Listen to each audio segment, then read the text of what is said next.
오늘 봉독한 하나님의 말씀 마태복음 1장 21절입니다. 아들을 낳으리니 이름을 예수라 하라. 이는 그가 자기 백성을 그들의 죄에서 구원할 자이심이라 하니라.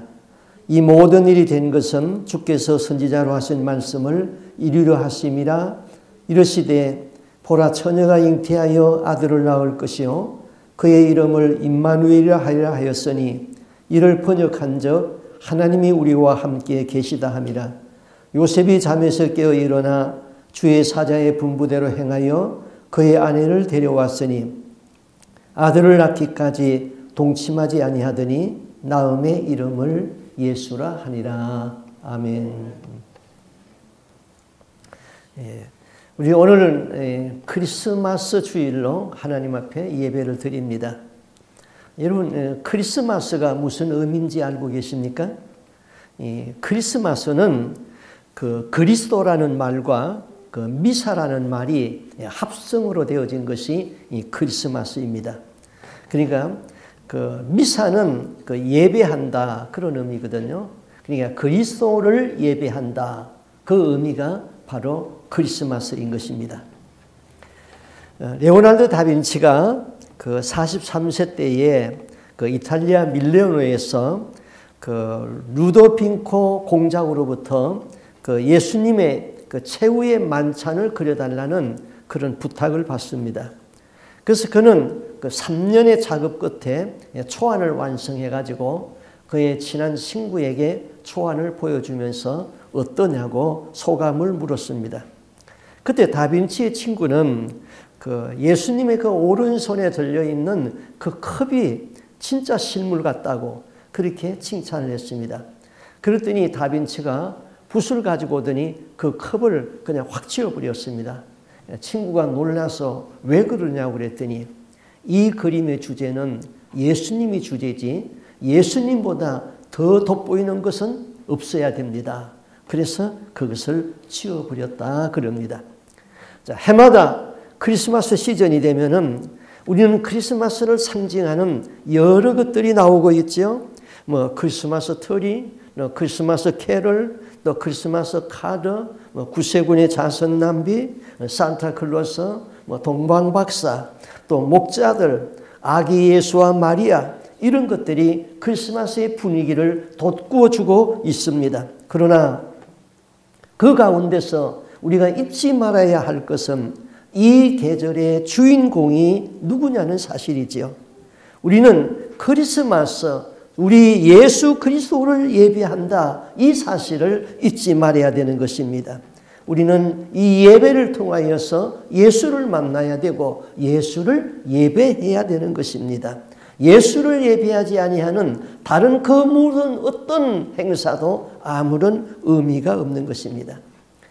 주전 한 750년경에 그 이사야 선지자가 하나님의 보내심을 받고 활동을 했습니다. 그런데 이사야 선지자는 앞으로 오실 메시아에 대하여서 얼마나 정확하게 예언을 해놨는지 이사야 9장 6절에 그렇게 기록했습니다. 이 말씀은 너무나 중요하기 때문에 우리 한번 같이 보겠습니다. 이 말씀을 우리가 같이 한번 읽어보겠습니다. 예수님에 대한 예언입니다.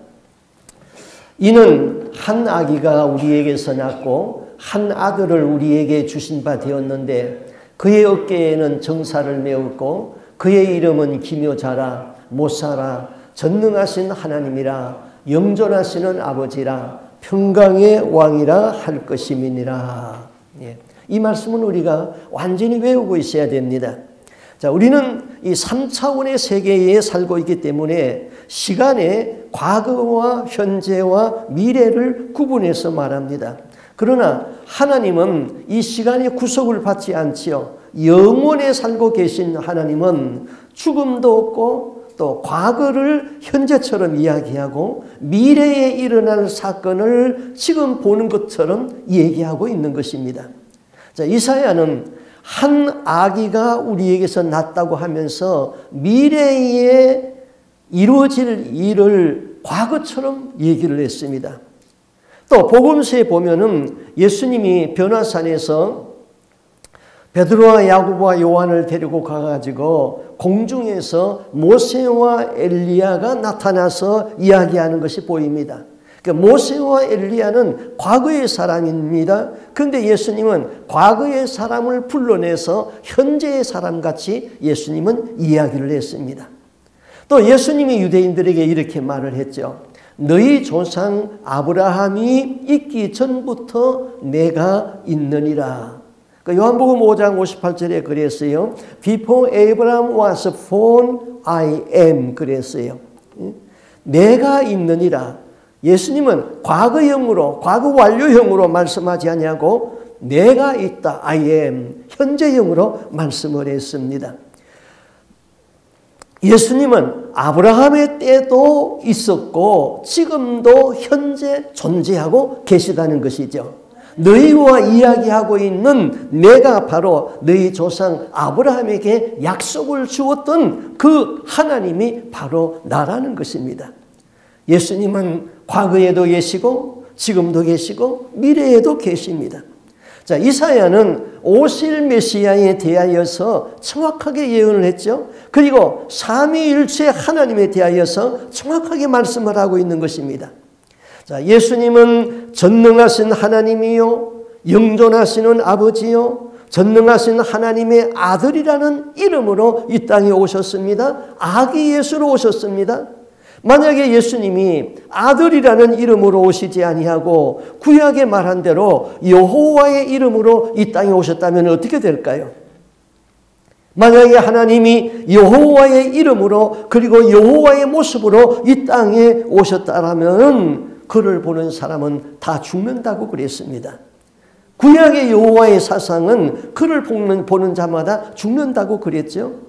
전능하신 하나님이 사람의 몸을 입고 한 아기로 오셔야 했던 것입니다. 하나님은 한 분이시죠. 자, 3세기와 4세기경에 일어났던 그 무서운 이단이 있었습니다. 아리우스라는 사람이 이렇게 주장했습니다. 예수는 사람이나 천사처럼 하나님의 피조물이다. 성자는 완전한 하나님도 아니고 영원하거나 전능하시지 않다. 자, 이것이 오늘날 여호와 정인의 핵심 교리가 되죠. 성자 예수님은 성부 하나님보다 낮은 위치에 있다. 성자는 성부 하나님에 의하여서 유출되었다. 그리고 사람 중에 먼저 난 자다. 이것을 신학적으로는 성자 종속설이다. 그렇게 말을 합니다. 여호와 정의는 여호와 따로 있고 예수 따로 있습니다. 그들은 여호와만이 전능하신 하나님으로 믿습니다. 여호와 정인의 예수는 하나님이 창조한 하나님으로부터 유출된 피조물로서의 하나님입니다. 그들은 예수보다는 여호와가 더 중요합니다. 그래서 여호와 정인이죠. 여호와 정인들이 오늘 읽은 이 이사야의 예언을 똑바로 이해한다면 예수님과 여호와를 따로 분리시키지 아니할 것이죠. 또 유대교회는 예수는 인정 안 하고 여호와만 하나님으로 믿습니다. 그래서 유대교회는 구원이 없습니다. 마찬가지로 여호와 정인들은 여호와만이 하나님이시고 예수는 사람 중에 먼저 나신 피조물로 믿기 때문에 그들에게도 구원이 없는 것입니다. 구약에서는 하나님이 분명히 한 분이시죠. 신명기 6장 4절에 그랬습니다. 이스라엘아 들어라. 우리 하나님 여호와는 오직 하나인 여호와이시라. 자, 구약에서는 오직 하나인 여호와 하나님이 신약에 오니까 예수님이 나타났어요. 그래서 하나님이 둘이 되어버렸습니다. 우리가 믿는 하나님은 구약의 여호와가 신약의 예수로 완성이 되는 것입니다. 한 아기로 오신 예수, 그 어깨에는 정사를 메었다 그랬죠. 그리고 전능하신 하나님이라고 했습니다. 어깨에 정사를 메었다는 것은 이분이 우주를 주관한다는 것이고 세계와 민족의 역사를, 그리고 한 개인과 민족의 역사가 다 이분에 의하여서 운행되어진다는 의미인 것입니다. 그분은 전능자이십니다. 우주를 통치하시고 인류의 모든 역사를 주관하는 그분이 한 아기로 오셨습니다. 만약에 그분이 칼을 가지고 오셨다면, 그리고 거대한 군대를 거느리고 이 땅에 왔다면 우리가 접근하기가 얼마나 어렵겠습니까? 그러나 한 아기로 오셔서 사람의 손에 의하여서 길리움을 받아야 했던 것입니다. 그리고 이사야는 또 예언합니다. 그 이름은 기묘자라 그랬습니다. 기묘자, 영어 성경에서는 원더풀 그런 뜻이죠. 아주 놀랍다 그런 뜻입니다. 하나님이 사람의 몸을 입고 오신 것이 원더풀, 놀랍습니다. 동정녀의 몸에서 사람의 씨가 아닌 성령으로 태어났다는 것이 놀랍습니다. 하나님이 한 아기로 태어나서 사람의 손에 의하여서 길리움을 받아야 한다는 것이 놀랍습니다. 그분의 생애가 놀랍고, 그분의 십자가의 죽음이 놀랍고, 그분의 부활이 놀랍고, 그분의 심판이 놀랍습니다. 그 이름의 권세가 놀랍습니다. 그래서 그분의 이름은 기묘자라, 원더풀이다, 놀랍다 이런 뜻이죠. 그리고 또 그분의 이름을 이렇게 말했습니다. 그 이름은 모사라. 이 모사라는 말은 카운셀러라는 말입니다. 상담자라는 뜻입니다. 오늘 이 시대에는 우리에게 얼마나 많은 상담자가 필요합니까? 내가 세금 문제로 어려움을 당하고 있을 적에는 유능한 상담자, 회계사가 필요합니다. 내가 인권이나 사회 문제로 법정에 섰을 적에는 유능한 상담자, 변호사가 필요합니다. 내가 질병으로 어려울 적에는 유능한 상담자, 의사가 필요합니다. 그런데 나의 죽음 앞에서의 상담자는 누구입니까? 내 영혼의 문제를 해결할 자는 누구입니까? 영원한 하늘나라에서 나의 처소를 준비해 주실 분은 누구입니까? 그분의 이름은 임마누엘, 나와 함께 하시는 하나님이십니다. 그분은 나와 여러분의 인생의 상담자가 되십니다. 그래서 그분의 이름은 모사라, 카운셀러라 그렇게 말씀했습니다. 그리고 그분의 이름은 영존하시는 아버지라고 그랬습니다. 한 아기로 오신 그분이 영원전부터 계신 영존하시는 아버지라고 그랬습니다. 하나님은 신비에 있습니다. 영존하시는 아버지가 아들의 이름으로 이 땅 위에 오셨습니다. 그 영존하시는 아버지는 이 땅에 와셔서 이렇게 말씀합니다. 너희가 악한 자라도 좋은 것을 자식에게 줄 줄 알거든 하물며 하늘에 계신 너희 아버지께 구하는 자에게 좋은 것으로 주시지 않겠느냐. 네 인생의 문제를 염려하지 말라. 하나님에게 맡기고 기도하라. 그리고 구하고 찾아라. 하나님은 다 들어주시고 허락해 주신다고 약속했습니다. 그리고 그분의 이름은 평강의 왕이라고 그랬습니다. 평강의 왕이다. 구약시대에 아브라함의 아들이 이삭이고 이삭의 아들이 야곱입니다. 야곱이 임종 직전에 자기의 12아들을 불러놓고 장례 되어질 일을 다 예언을 합니다. 그런데 네 번째 아들 유다에 대하여서 이렇게 예언을 했습니다. 우리 성경을 한번 보겠습니다. 창세기 49장 10절인데요. 성경에 여러 종류가 있는데 우리가 주로 사용하는 것은 NIV 성경을 사용하죠. 그런데 NIV보다 성경으로 더 원문에 가깝게 번역한 것이 킹 제임스 번역입니다. 킹 제임스 번역을 한번 보겠습니다. 우리 같이 한번 읽어보겠습니다. 홀이 유다를 떠나지 아니하며 치리자의 지팡이가 그 발 사이에 떠나지 아니하기를 실로가 오시기까지 미치리니 그에게 모든 백성이 복종하리라. 이 말씀은 유다 자손을 통하여서 예수 그리스도가 태어난다는 것을 야곱이 예언한 말씀입니다. 홀이 유다를 떠나지 아니하며, 홀은 다스리는 왕권의 지팡이를 말한 것입니다. 그 다음에 실로가 오시기까지, 뭐 실로가 무슨 뜻일까요? 실로는 평화를 말한 것입니다. 평화.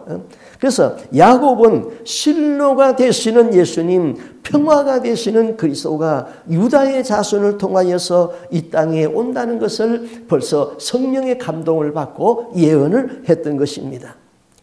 또 예수가 이 땅에 태어날 적에 누가복음 2장 14절에서 이렇게 말했죠.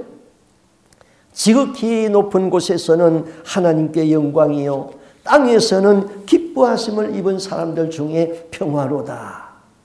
이 말씀을 줄이면은 하늘에는 영광이요 땅에는 평화다. 그런데 세상은 오늘날까지 전쟁입니다. 평화가 아닙니다. 이 말씀을 다시 한번 깊이 음미해 보세요. 기뻐하심을 입은 사람들 중에 평화로다. 이 세상에는 기근이 있습니다. 전쟁이 있습니다. 세상은 요란하고 시끄럽습니다. 그러나 그 가운데서도 기뻐하심을 입은 사람들, 예수를 나의 구주로 영접하고 예수와 함께 세상을 이기는 사람들에게는 평화가 있다고 그랬습니다. 예수는 평강의 왕으로 오셨습니다. 그가 내 안에 오시면은 내 마음은 평화가 이루어지는 것이죠. 1870년에 독일과 불란서가 전쟁을 했습니다. 전쟁을 하면서 크리스마스를 맞게 됩니다. 양쪽 진영은 참호 안에 들어가서 총구만 밖으로 내놓고 머리는 참호 속에 숨어서 머리만 참호 속에서 올라오게 오면 사정없이 총을 갈겼습니다. 그런데 크리스마스 이브 저녁에 그 한밤중에 불란서 군사가 참호에서 벌쩍 뛰어나왔습니다. 그리고 우리가 지금 찬송가에는 없었지만은 전에 부르는 새 찬송가에는 이런 찬송이 있었습니다. 그 찬송을 불렀어요. 오 거룩한 밤 별들 반짝일 적에 거룩한 주 탄생한 밤일세 오랫동안 지악에 얽매여서 헤매던 죄인을 놓으시려 우리를 위하여 속죄하시려는 영광의 아침 동이 터온다. 경배하라 천사의 기쁜 소리 오 거룩한 밤 주님 탄생하신 밤 그 밤 주 예수 나신 밤일세. 불란서 병사는 참호에서 나와서 이 찬송을 불렀지만은 아무도 그에게 총을 쏘지 아니했습니다. 이 찬송의 1절이 끝났을 적에 독일 병사가 상대편의 독일 병사가 참호에서 나오더니 그 다음 2절을 부르기 시작합니다. 주께서 죄의 사슬을 풀으셨네 감사의 찬송을 불러보세. 주님의 법은 사랑의 법일세 우리도 다 같이 사랑하세. 영광의 찬송 함께 불러보세. 거룩한 주의 이름 찬양해. 이 찬양으로 그날 밤 하루 저녁이라도 그들은 아무도 총을 쏘지 아니하고 휴전을 하였던 것입니다. 예수님의 어깨에는 정사를 메었고 그 이름은 기묘자요. 그분은 인생의 모사요. 그분은 우리의 카운슬러입니다. 전능하신 하나님이요 영존하시는 아버지입니다. 평강의 왕이십니다.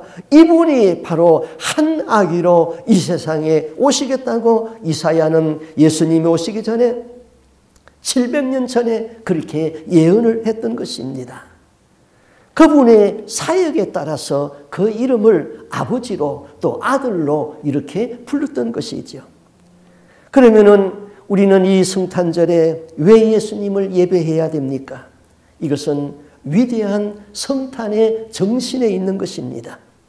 성탄의 정신은 첫째는 예수는 자기 백성을 죄에서 구원하기 위해서 오셨다고 했습니다. 천사는 요셉에게 나타나서 이렇게 말했지요. 저에게 잉태된 자는 성령으로 잉태된 것이다. 아들을 낳으리니 이름을 예수라 하라. 이는 자기 백성을 저희 죄에서 구원할 자이심이니라. 예수라는 이름의 뜻이 구원자라는 뜻입니다. 저희 백성을 저희의 죄에서 구원하신다. 하나님이 아담과 하와를 만드시고 에덴 동산 천국에다 두었습니다. 하나님과 아담과 언약을 맺었지요. 생명나무의 실과를 먹으면 영생한다.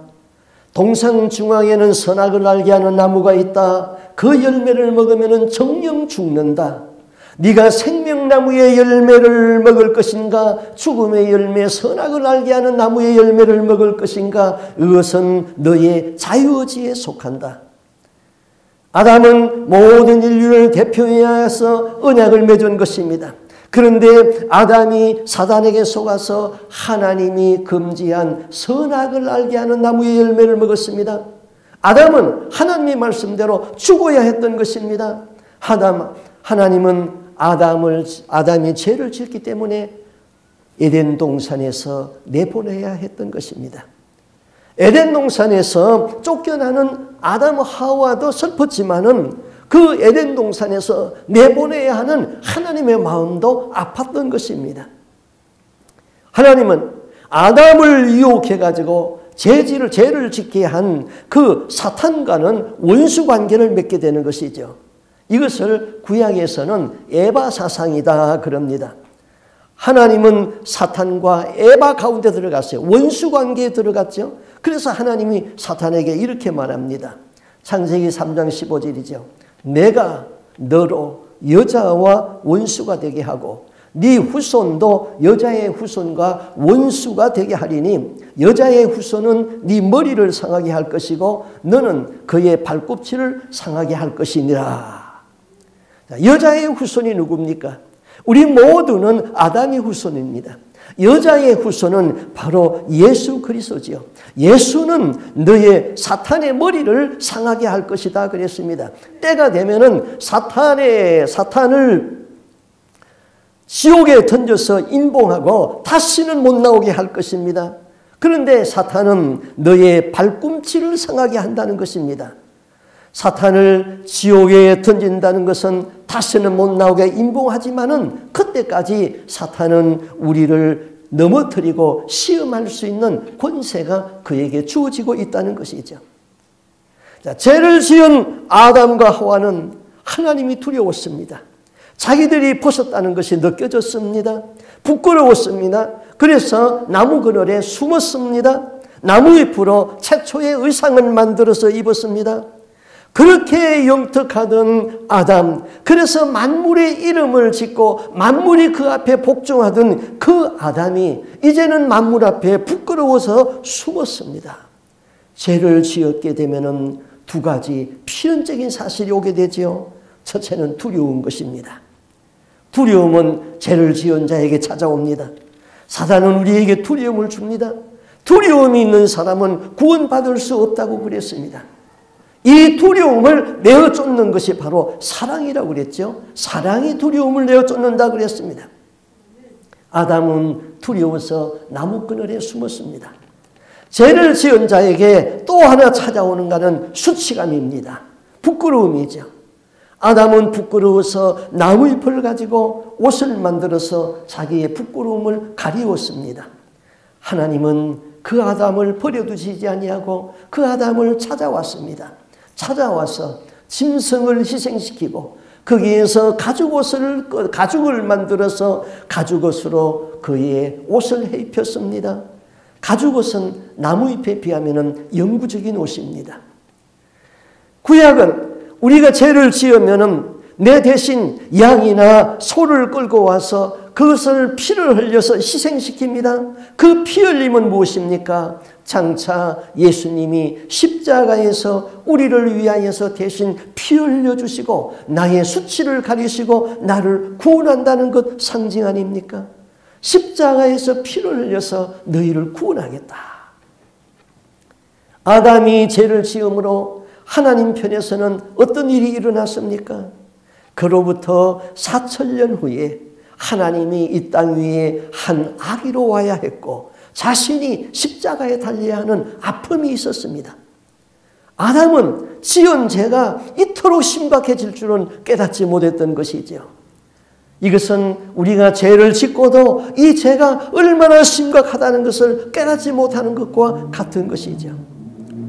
인류를 죄로부터 구원하고 다시 천국으로 불러들이기 위하여서는 예수님이 십자가를 지고 골고다로 가야 했고 골고다에서 피를 흘려서 우리의 죄를 속량해 주어야 했던 것입니다.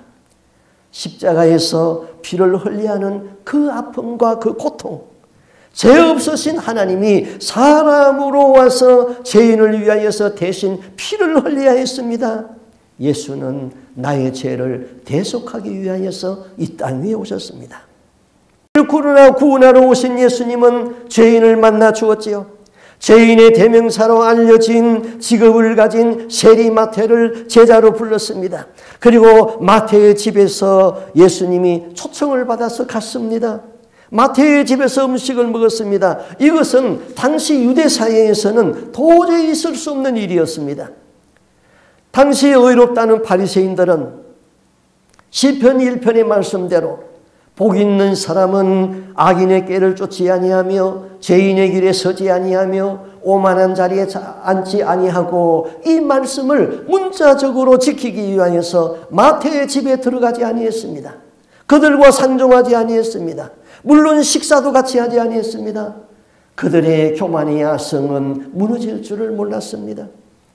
예수님이 세리 마태의 집에서 식사하는 것을 보고 바리새인들은 못마땅해 가지고 예수님의 제자들에게 예수님을 빈정되었습니다. 어찌하여 너희 선생은 세리와 죄인들과 함께 먹는가? 그때 예수님은 이렇게 말씀하지요. 건강한 자에게는 의원이 있을 데 없고 병든 자에게야 쓸 데 있나니 내가 의인을 부르러 온 것이 아니요 죄인을 부르러 왔노라. 그런데 이 말씀에서 누가복음은 한마디 더 언급했습니다. 건강한 자에게는 의원이 있을 데 없고 병든 자에게야 쓸 데 있나니 내가 의인을 부르러 온 것이 아니요 죄인을 불러서 회개시키러 왔노라. 마태와 마가는 예수님이 이 세상에 오신 목적을 죄인을 부르러 오셨다고 했습니다. 그런데 누가는 한마디 더 언급을 했습니다. 죄인을 불러서 회개시키기 위하여서 오셨다고 했습니다. 예수님 앞에 나오면은 자기의 죄가 드러나게 되어 있습니다. 그 죄를 끌어안고는 구원받을 수가 없습니다. 회개가 이루어져야 되는 것이죠. 자기가 죄인이라는 것을 깨달은 사람은 구원자가 필요합니다. 나를 죄에서 구원할 자가 누구인가? 구세주가 누구인가? 자기를 등불로 삼아서 자기를 구원하라는 석가입니까? 죽은 조상이 나를 구원할 수 있습니까? 오직 예수만이 구주입니다. 예수님은 세상의 죄인을 구원하여서 회개시키기 위하여 이 땅 위에 오셨습니다. 그 다음 성탄의 정신은 자기 생명을 대속물로 주려 하심이라 그랬습니다. 마가복음 10장 45절에 인자에 온 것은 섬김을 받으려 함이 아니요 도리어 섬기려 하고 자기의 목숨을 많은 사람의 대속물로 주려 합니다. 예수님은 이 땅에 섬기려고 오셨습니다. 섬김은 낮은 자가 높은 자를 섬기는 것이 상례입니다. 세상은 종이 주인을 섬기고 제자가 선생을 섬기고 낮은 자가 높은 자를 섬기는 것이 상례입니다. 그런데 황공스럽게도 하나님이 사람이 되셔서 사람을 섬기려고 오셨다고 했습니다. 하나님이 높고 영화로우신 그 보좌를 비워두고 낮고 천한 인간 문화 속에 오셨습니다. 그것도 황공한데 하나님이 사람을 섬겨주는 종이 되었습니다. 그리고 마지막에는 우리를 위하여서 그의 목숨을 대속물로 주신다고 했습니다. 빌립보서 2장 6절에는 예수는 근본이 하나님의 본체시나 하나님과 동등됨을 취할 것으로 여기지 아니하고 오히려 자기를 비워 종의 모양으로 나타나셨다. 그분은 하나님의 본체였습니다. 그런데 자기를 비워서 종의 모양으로 오시고 사람의 몸을 입고 사람이 되셨습니다. 시간과 공간을 초월하시는 하나님이 시간 안으로 들어와 가지고 사람의 몸을 입게 되었습니다. 하늘의 모든 권세를 가지신 분이 모든 것이 없는 것 같이 되어버렸습니다. 심판주 되시는 예수님이 심판받는 죄인처럼 되셨던 것입니다. 독수리는 세중의 왕자라고 그럽니다.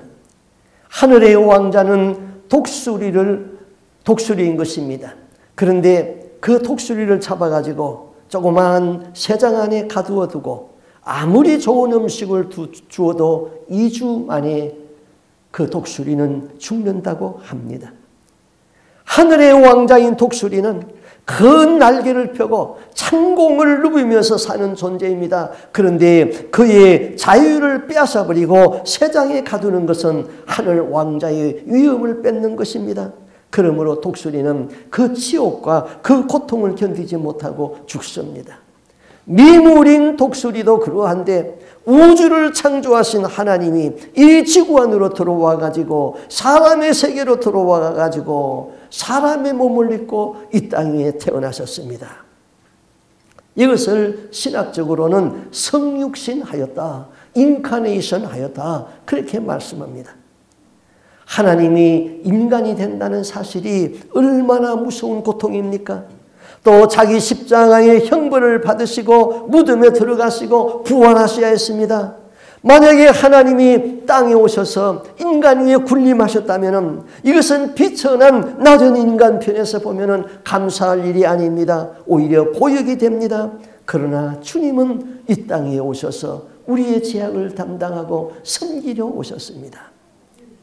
이방신과 하나님의 신의 차이점이 뭡니까? 귀신은 자기를 위하여 달라는 것입니다. 그래서 공양미 300석을 바치면은 그의 아버지 신봉사의 눈이 띄어진다. 내게 빌어라. 복채를 갖다 놔라. 공양미 300석을 바쳐라. 그래서 아버지의 눈을 띄우기 위하여서 심청이는 공양미 300석을 마련하기 위하여서 바다에 몸을 던졌습니다. 그래서 한국의 최초의 여자 다이빙 선수가 심청이라고 그럽니다. 러시아 황제가 민정시찰을 나갔습니다. 남루한 옷을 입고 어느 거지가 사는 동네에 갔습니다.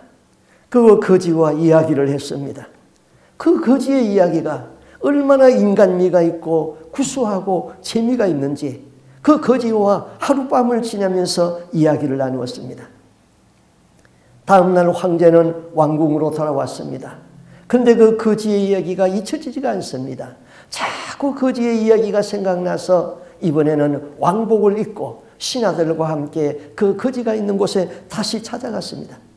거지는 깜짝 놀랐습니다. 어제 나와 함께 하룻밤을 지낸 저분이 이 나라의 황제였다. 황제는 그에게 물었습니다. 그대의 소원이 무엇인가? 그때 거지는 이렇게 대답합니다. 아무 소원도 없습니다. 거지인 내가 황제와 하룻밤을 지낸 것으로 나는 족하옵니다. 하나님이 사람이 되어서 우리와 함께 계셨습니다. 하나님의 탄생은 섬김과 봉사에서 다시 대속으로 연결되었습니다. 죄인들을 위하여서 죄 없는 하나님이 우리 죄를 대신하고 죽으셨습니다. 석가도 위대한 교훈을 주었습니다. 그러나 나의 죄를 대속할 수는 없습니다. 공자에게도 위대한 가르침이 있습니다. 그러나 나를 위한 대속은 있을 수 없었습니다. 로마서 5장 12절에 한 사람으로 말미암아 죄가 세상에 들어오고 또 죄로 말미암아 사망이 왔나니 이와 같이 모든 사람이 죄를 지었으므로 사망이 모든 사람에게 이르렀느니라. 아담의 후손으로 태어난 모든 인류는 죄 아래에서 태어났습니다. 따라서 사망이 그 위에 왕노릇하게 되었습니다. 죄의 값은 사망입니다. 죄의 값은 사망이다. 이것은 하나님의 공의의 심판이고 율법의 요구인 것입니다. 죄의 값은 사망이다. 피 흘림이 없이는 죄사함이 없다. 예수님은 이 율법의 요구를 만족시키기 위하여서 십자가에서 피를 흘려야 했습니다. 하나님의 성품은 사랑과 공의 두 가지로 요약이 됩니다. 우리가 죄를 지으면은 하나님은 사랑이기 때문에 이렇게 말할 수 있습니다. 내가 네 죄를 그냥 용서해 주마. 눈 감아 줄게. 그렇게 말할 수도 있습니다. 그러면은 하나님의 정의를 깨버리는 것이 되어버립니다. 그 반대로 너는 죄를 지었으니 네 죄값으로 죽어야 한다. 그럴 수도 있습니다. 그러면은 하나님의 사랑의 성품에 위배가 됩니다. 하나님의 정의와 하나님의 공의, 하나님의 사랑, 이 두 가지 성품을 다 만족시킬 수 있는 것이 바로 십자가인 것입니다. 하나님이 세상을 사랑하사 독생자를 주었으니 이것은 하나님의 사랑입니다. 죄 없으신 하나님이 내 죄를 대신 담당하고 나의 죄값으로 십자가에서 죽으셨다. 이것은 하나님의 정의를 만족시키는 것입니다. 십자가는 하나님의 사랑이고 하나님의 정의인 것입니다. 예수님이 그 십자가에서 다 이루었다 그랬습니다. 그리고 이렇게 말씀하지요. 누구든지 나를 믿는 자는 구원을 얻으리라. 나는 네가 나를 구원자로 영접하기를 바란다. 네 문 앞에서 나는 문을 두드리고 있다. 마음 문을 열어라. 나는 네가 살기를 원한다. 나는 네가 천국에 오기를 바라고 있다.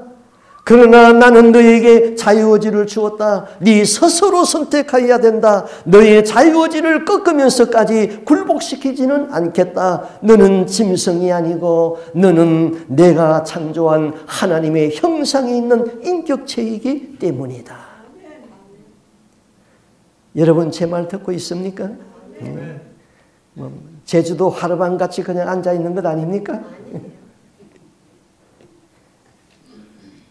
우리를 위하여서 죄 없으신 분이 대신 죽으셨습니다.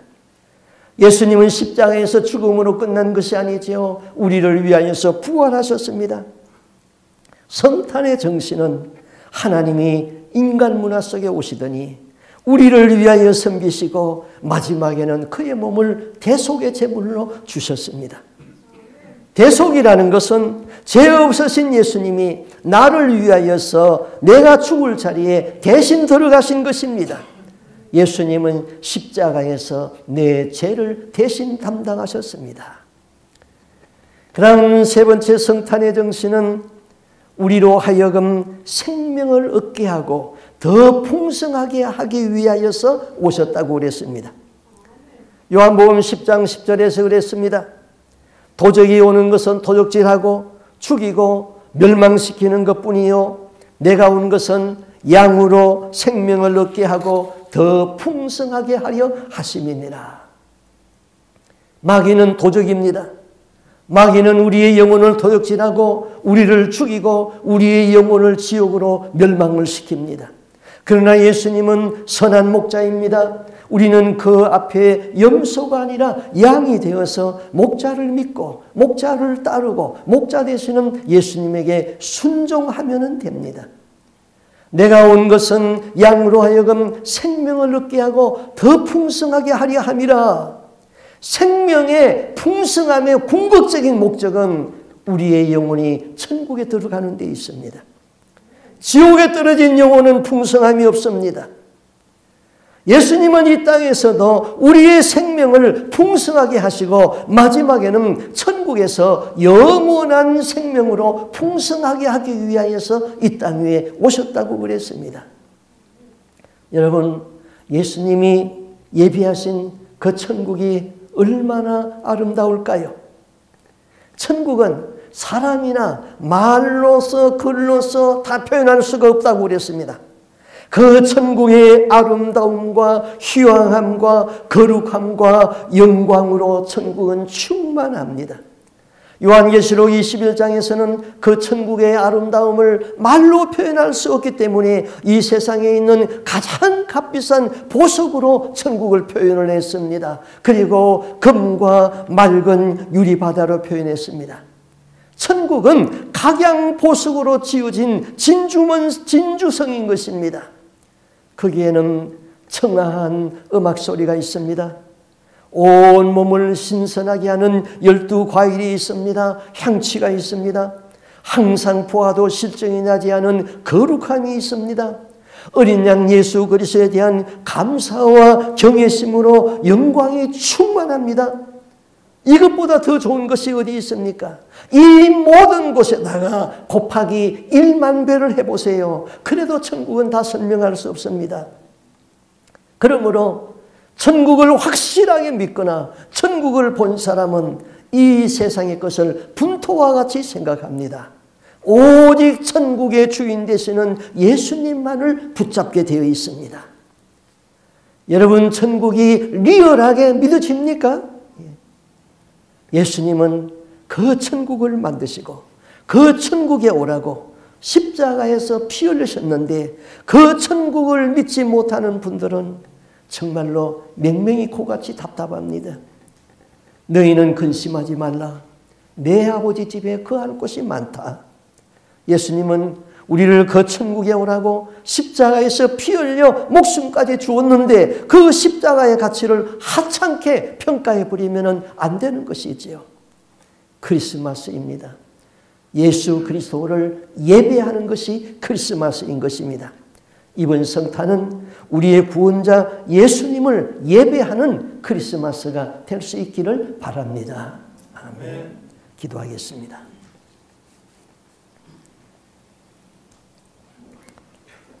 한나기로 이 땅 위에 오셔서 사람들의 손에 의하여서 길리움을 받아야 했던 하나님, 그분은 영존하시는 아버지였고 그분은 전능하신 하나님이었고 그분은 온 우주를 다스리는 권능자요 우리 인생의 상담자요 모사가 되시는 하나님인 것입니다. 주여, 오늘 크리스마스 이 성탄을 통하여서 크리스마스대로 우리는 그리스도를 예배하는 자가 되게 하여 주시옵소서. 나를 위하여서 이 땅 위에 오셔서 내가 죽어야 할 자리에 대신 들어가서 십자가에서 피 흘려 우리를 구속하신 그 주님을 경외하고 그 주님을 찬양하게 하여 주시옵소서. 그리고 이 땅 위에서 우리의 생명을 풍성하게 하기 위하여서 오셨다고 했습니다. 그 풍성함의 궁극적인 목적은 우리가 마지막에 천국에 들어가는 것입니다. 그 천국의 영화로움, 그 천국의 거룩함, 그 천국의 아름다움을 누가 다 표현할 수 있습니까? 이것이 믿어질 수 있는 믿음을 우리에게 허락해 주신 주님 앞에 감사합니다. 천국이 믿어지는 사람은 세상의 것을 다 분토와 같이 버릴 수 있고 오직 예수 그리스도만 붙잡고 예수 그리스도에게 올인할 수가 있습니다. 우리에게 그런 믿음으로 이 성탄을 주님께 예배하게 하여 주시옵소서. 그리고 날마다 주님과 동행하며 살다가 땅의 장막이 무너질 적에 그 영원한 천국에 다 넉넉히 들어갈 수 있는 하나님의 거룩한 백성들이 되게 하여 주옵소서.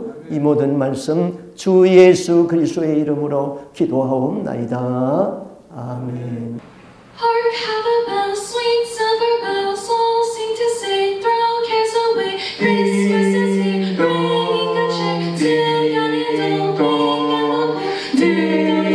dong, ding dong, ding dong, ding dong. One seems to hear words of good cheer from everywhere, filling the air. Oh, how they pound, raising their sound. Oh, hill and dale, telling their tale. Gaily they ring, well people sing songs of good cheer. Christmas is here. Ding dong, God is born for young and old. Ding dong, ding dong, ding dong, ding. Sweet silver bells all seem to say, throw cares away.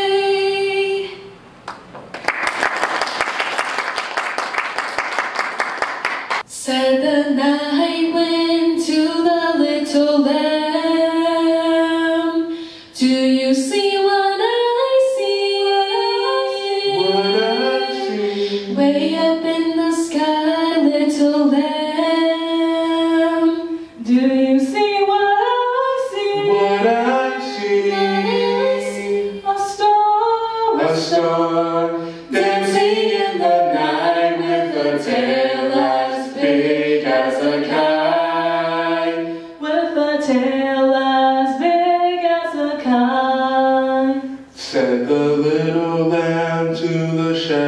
boy. Do you hear what I hear?